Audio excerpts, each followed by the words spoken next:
Hey guys, so if this video is a little spacey, I apologize, but I've run and walked for miles today, so I'm pretty tired. But I really wanted to talk about this subject because I thought it was really interesting the way it kind of came up.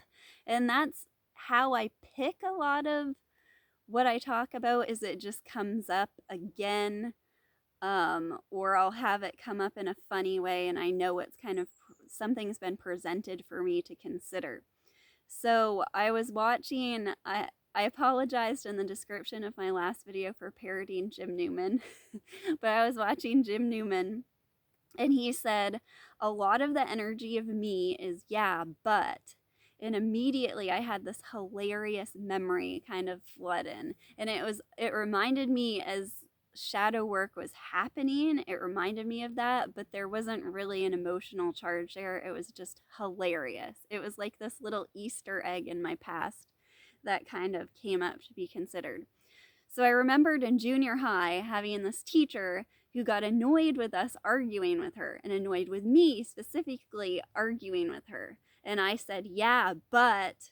And immediately she interrupted me and just kind of broke her routine and didn't argue, but just started drawing this monstrous version of me completely round, like circularly round. It might have had horns, I don't know, but same hairstyle as me. I think I was wearing glasses and she drew the same glasses and she wrote over the top, yeah, but.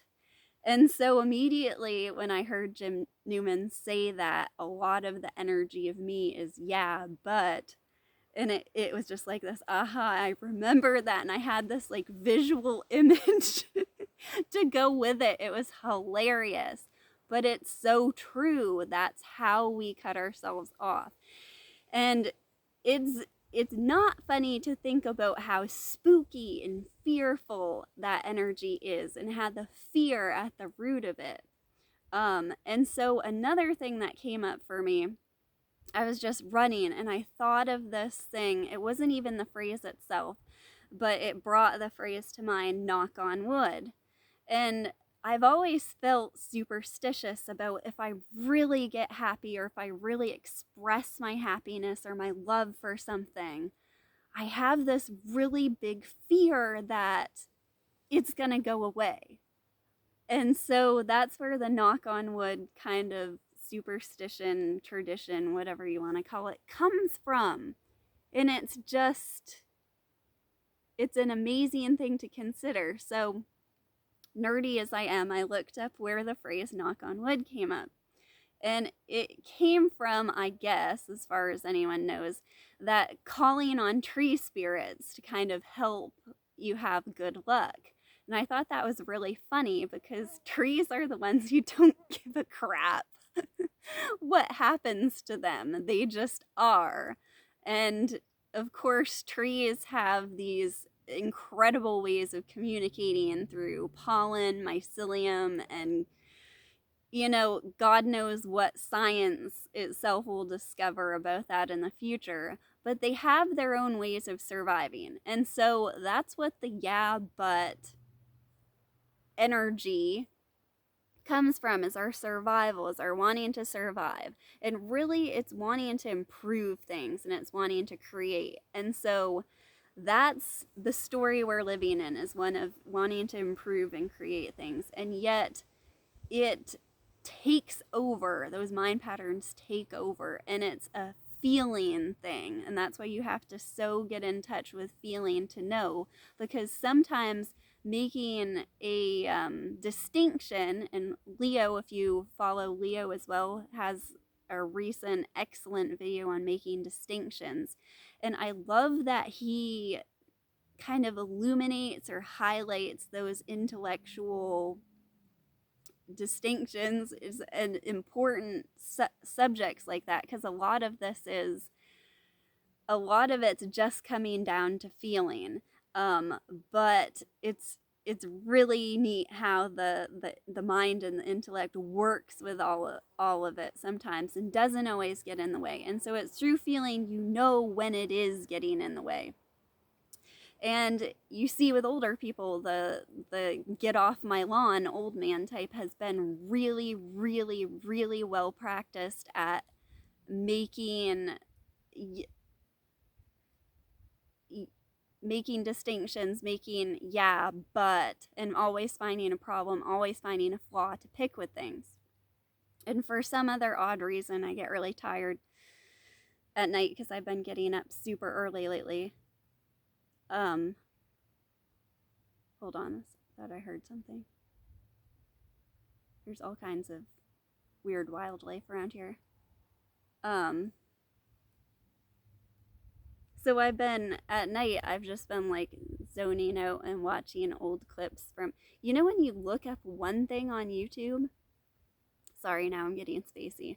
When you look up one thing on YouTube, it in your suggestions it shows a bunch. So for some reason, I've gotten into the habit of watching old clips from the movie Titanic, which I loved when I was really young. And so I watched a clip of Jack when he goes to the fancy dinner, and you have the incredible contrast between third class, and he's living his life completely free, having fun, and he's really like this heart-centered, emotionally open character. And then you have these people who are really worried about their survival and really like everything is perfect and everything is laid out, and everybody's dressed and every detail is taken care of. And you see how exhausting that is. And I have noticed in people in real life, notice that how some people are just, everything has to be perfect. Like I know someone in my family who can't even drive a vehicle that's like 2 years old. And then me, I feel I enjoy an older vehicle way more than a new one because I don't have to worry about ruining anything. And when I get comfortable with a vehicle, I love it all the more. It's like the longer we've been together, the more I like driving it. It's just weird. And so people have, different ways of analyzing things and of appreciating things. And it's really important with enlightenment to open up that emotional, that acceptance thing, and to see the fear behind not wanting the car to get scratched.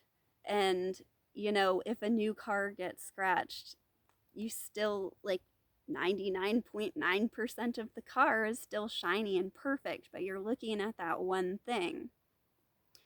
And so we do this with every moment. We cut the beauty of the whole up just to pick at one little thing.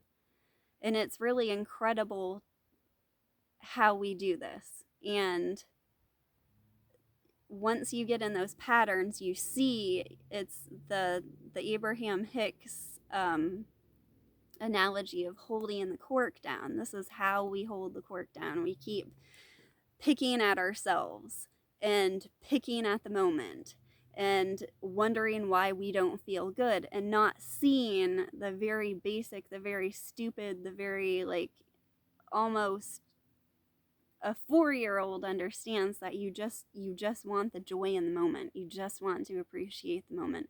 But we build these patterns to continually pick at things. So it's it's amazing how much appreciation and how much there is to be just sheerly thankful for. It's amazing. It's amazing what's here waiting to be discovered, what's unfolding for us.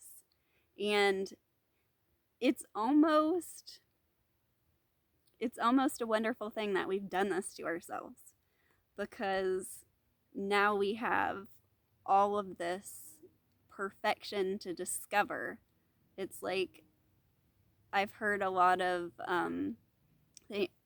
stories or analogies of like the beggar sitting on the box of gold and never having opened it. And the discovery is a beautiful part of the story. And so when you see yourself doing this, when you see yourself holding the cork down and coming up with yeah buts, just remember it's you're doing it because you want to do it. So use distinctions in your favor and not to make yourself and others miserable. And we all can work on that.